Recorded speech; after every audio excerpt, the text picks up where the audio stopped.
Друзья, всем привет! С вами Антон Больших и мастерская Антоха Гараж.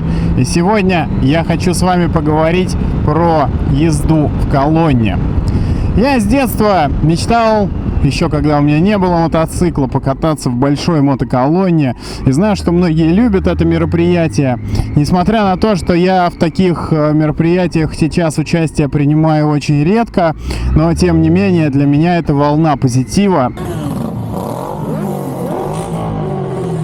Моя самая крутая колонна была в Бресте в 2019 году. У меня было ощущение, что эмоции просто передались на весь город. Все просто дети махали, было так прикольно. Я не могу это передать, это можно только прочувствовать. И не попробовать это ни разу, я считаю, это просто преступление. Но помимо эмоций крутых, колонна — это также повышенная опасность. Не только для вас опасность на дороге и так постоянная, но еще и для всех окружающих, в том числе и для вашей пассажирки, за которую, если вы вдруг не знаете, вы несете полную ответственность. Поэтому в колонне я настоятельно рекомендую надевать полный максимальный экип, во-первых, чтобы себя обезопасить в случае чего. Потому что тут вы зависите не только от себя, но еще и от большого количества окружающих вас байкеров.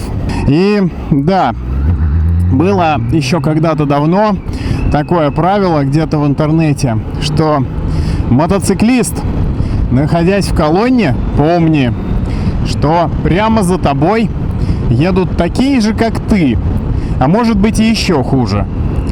Поэтому всегда ориентируйтесь, что опасности стоит ожидать не только от водителей автомобилей, но также и от водителей мотоциклов, которым может захотеться повыпендриваться перед своими вторыми половинками и исполнить какую-нибудь дичь. То есть вы, если тем более вы взяли ответственность за кого-то, вот меня симпатичная девушка сегодня позвала на интересное мероприятие. Как видите, на мне полный экип. Костюмчик, галстук, рубашка. В общем, я экипирован полностью на все случаи жизни. Поэтому экипируйтесь полностью и будьте всегда очень аккуратны. Значит, вы должны быть готовы абсолютно ко всему, что бы ни произошло вокруг.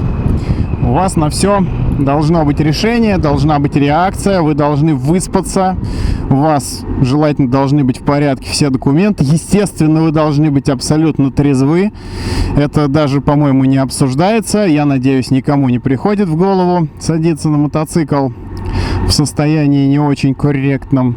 Как вообще устроена колонна? Есть разные варианты. Есть варианты, когда перекрывают дорогу, организовывают все это дело, и огромная толпа мотоциклистов на маленькой скорости делает какой-нибудь почетный круг по Садовому кольцу. Эта колонна условно безопаснее в первую очередь из-за малых скоростей. Есть варианты колонны, я сейчас не рассматриваю вообще юридический аспект, но есть варианты колонны, когда вы просто собрались с друзьями прокатиться, и вас по какой-то причине больше двух, ну так уж получилось, что вы едете на шашлыки, а может быть и вообще не с друзьями. Часто это просто незнакомые люди, с которыми прикольно прокатиться. В принципе, получается нередко так, что даже в условной Москве, как это ни странно звучит, можно встретить колонну там из 10 мотоциклистов, которые не знакомы друг с другом, и просто увидел кучу мотоциклистов, поехал за ними, решил проехаться. И это все очень культурно выглядит, и в целом не вижу в этом ничего такого. Толпа незнакомых друг другу мотоциклистов не являются какими-либо нарушителями правопорядка. Главное, чтобы, я говорю, у них были в порядке документы, они соблюдали по возможности правила дорожного движения и так далее.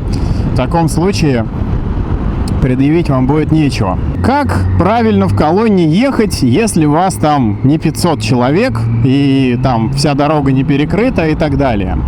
В первую очередь это надо делать, конечно же, чтобы желательно не бесить всех вокруг участников движения. По-хорошему, колонна должна ехать в одной полосе. Ну, понятное дело, что зависит от количества. И должен быть некий шахматный порядок. То есть каждый мотоциклист едет примерно в колее впереди едущего автомобиля, если мы таковой представим. И значит, мотоциклисты не должны ехать два в одной полосе на одном уровне, потому что создается опасный прецедент, не прецедент, а просто создается опасная ситуация. Каждый мотоциклист должен иметь возможность резко сманеврировать в пределах ряда. В случае, если вдруг что-то будет не так, мало ли там в него кто-то захочет резко перестроиться с соседней полосы, или он увидит резко какую-то яму. То есть у него всегда должно быть пространство для маневра, и пространство для маневра никогда не должно быть занято соседним мотоциклистом. Если вас, допустим, 5, 6, там 10, и вы просто вместе едете на мотоциклах на юг, то круто, если у каждого из участников в этой колонне, так называемой импровизированной, есть свое место, и каждый едет примерно каждый раз одинаково.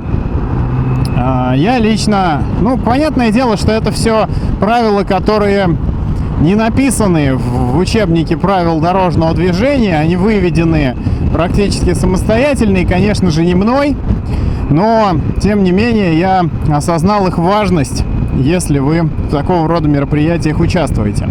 Если по какой-то причине что-то происходит, то обычно поднимают руку, чтобы другие заметили и дали возможность спокойно перестроиться к обочине. Например, что-нибудь сломалось или по какой-то причине срочно нужно остановиться. Потому что такие случаи не редкость, так бывает. Мало ли, в туалет вам приспичило. Все что угодно может быть. Вот вы не можете терпеть. Терпеть не нужно, нужно остановиться и, когда уже остановились, спокойно решить все проблемы. Друзья поймут, помогут. И да, движение большого количества людей куда-то на юг, как правило, бывает чуть ли не в разы дольше, нежели в одиночку куда-то поехать. У любой колонны есть ведущий и замыкающий. С ведущим все понятно, ведущий просто задает маршрут и ведет, куда ехать. Все остальные едут за ним. Ему желательно только не плеваться. И замыкающий — это несколько более сложная роль.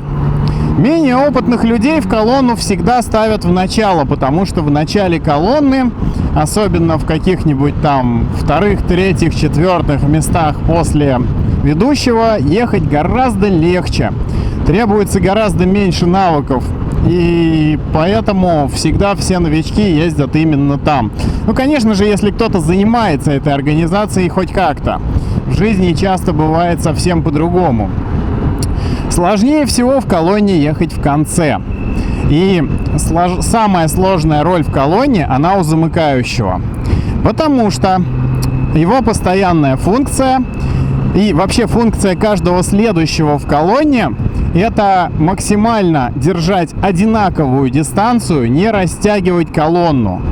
Потому что если там 5 человек растянутся на 3 километра, естественно, это будет уже никакая не колонна, а черти что. И это будет и некрасиво, и неинтересно. Более того, когда мы говорим про перемещение колонны по городу, ведущий еще должен заботиться о том, чтобы колонна проезжала за один зеленый сигнал светофора под сигнал. Соответственно, если возникают, не дай бог, какие-то конфликты с участниками дорожного движения на автомобилях, то никогда не нужно в них лезть, нужно пропустить, пускай едет, лучше притормозить, чтобы он уехал там по своим делам и дальше спокойно продолжать получать удовольствие от этого прекрасного мероприятия. Так вот, в ситуации, когда в начале колонны ведущий может ехать со скоростью там 40, 50, 60 километров в час, допустим, он не превышает скорость 60, замыкающий колонны может в моменте разгоняться до 140, потому что если колонна довольно длинная, функция догонялок, она, к сожалению, просто необходима. Иначе порядка не будет никакого абсолютно. И да, это очень ответственная роль. Желательно иметь и мотоцикл с каким-нибудь объемом двигателя нормальным. И самое главное, это, конечно же, иметь опытного водителя. И да, наверное, еще одно очень важное пожелание – это никогда не лезть в колонны в междурядье. Конечно же, с осторожностью это, наверное, безусловно делать можно, но очень-очень будьте осторожны со скоростью. И многим водителям в ряде случаев, когда вы мешаете им перестроиться, повернуть или что-то еще, потому что держать короткую дистанцию на маленькой скорости на мотоцикле намного проще, чем на автомобиле, да на любой скорости. Соответственно, вы можете не всем нравиться, это может провоцировать конфликтные ситуации, а конфликтные ситуации нам совершенно не нужны, потому что мы и так не совсем иногда бываем в рамках закона. Не надо привлекать к мотоциклам негативное внимание, и тогда будет меньше проблем с точки зрения властей в нашу сторону. Давайте нести добро в массы, давайте пропагандировать то, что мотоциклы — это хорошо, круто, красиво и безопасно. С вами был я, Антон Больших, и мастерская Антоха Гараж. Всем удачи, всем пока!